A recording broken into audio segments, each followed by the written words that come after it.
Assalamualaikum warahmatullahi wabarakatuh. Selamat pagi, Swastiastu, Namo Buddhaya, salam kebajikan, salam sejahtera bagi kita semua. Perkenalkan, nama saya Saila Salsabila, perwakilan dari SMA Darul Ulum 1 Unggulan PP Teknologi Jombang.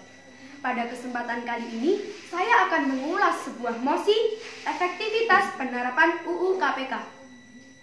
Seperti yang kita ketahui bahwasanya pada tahun 2019 lalu, pemerintah Indonesia telah menerbitkan Undang-Undang Nomor 19 Tahun 2019 yang mengatur mengenai Komisi Pemberantasan Korupsi yang secara otomatis undang-undang tersebut menggantikan undang-undang yang berlaku pada tahun 2002.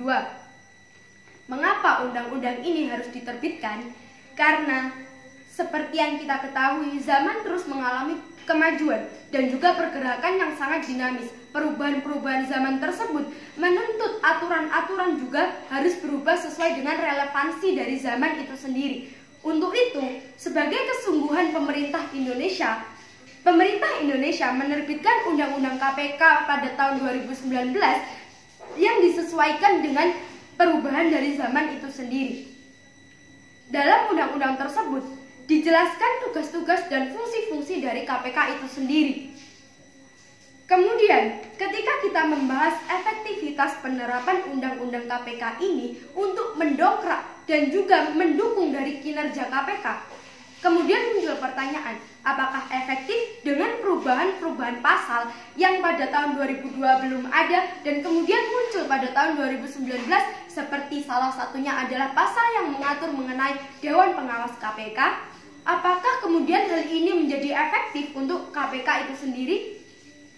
Saya sebagai pihak pemerintah menyatakan bahwasanya saya percaya bahwa Undang-Undang KPK pada tahun 2019 ini sangat efektif untuk mendongkrak kinerja KPK itu sendiri.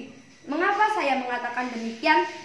Yang pertama, ketika banyak orang mengatakan bahwa Dewan Pengawas KPK akan meredam atau akan melemahkan fungsi KPK, hal ini akan saya patahkan dengan argumen mengenai bahwasanya di negara manapun tidak ada lembaga negara yang boleh terlalu absolut. Di negara manapun tidak boleh ada lembaga negara yang terlalu independen dan juga menjadi lembaga negara yang maha benar dan maha sakti.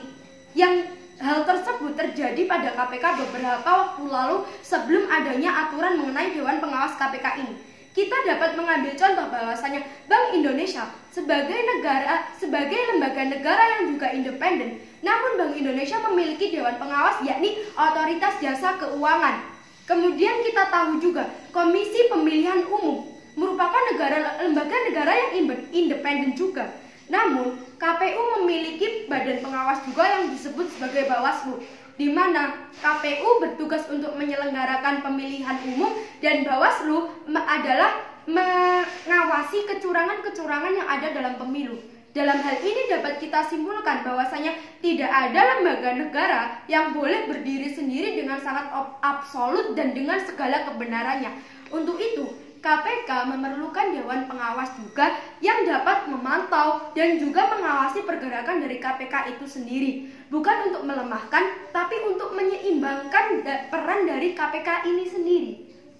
Yang kedua, bahwasanya Undang-Undang pada tahun 2019 yang mengatur bagaimana KPK dapat bertindak, hal tersebut menjadikan KPK lebih terarah dan meminimalisir sejumlah kesalahan-kesalahan yang sering dilakukan oleh KPK.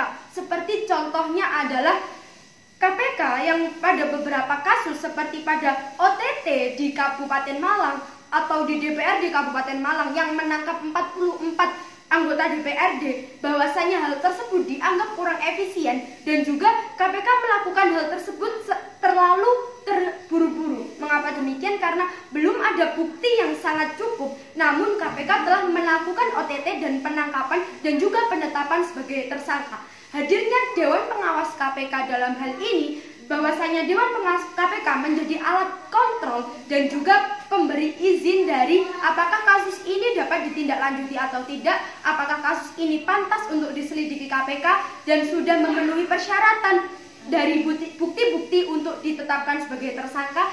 Hal ini akan menjadikan KPK lebih terarah namun tetap dengan independensinya. KPK tidak akan kehilangan independensinya, KPK tidak akan dilemahkan, KPK tidak akan dimatikan, namun KPK diberikan hak dan juga diberikan keleluasaan, namun harus tetap memperhatikan dari kode etik dan hak asasi kemanusiaan itu sendiri. Kesimpulan yang dapat saya tarik adalah Undang-Undang KPK tahun 2019 tersebut sangat efektif untuk menjadikan KPK sebagai lembaga negara yang bekerja dengan tulus, tanpa tendensi apapun, terarah, bersih, transparan, dan menghargai hak orang lain di depan hukum.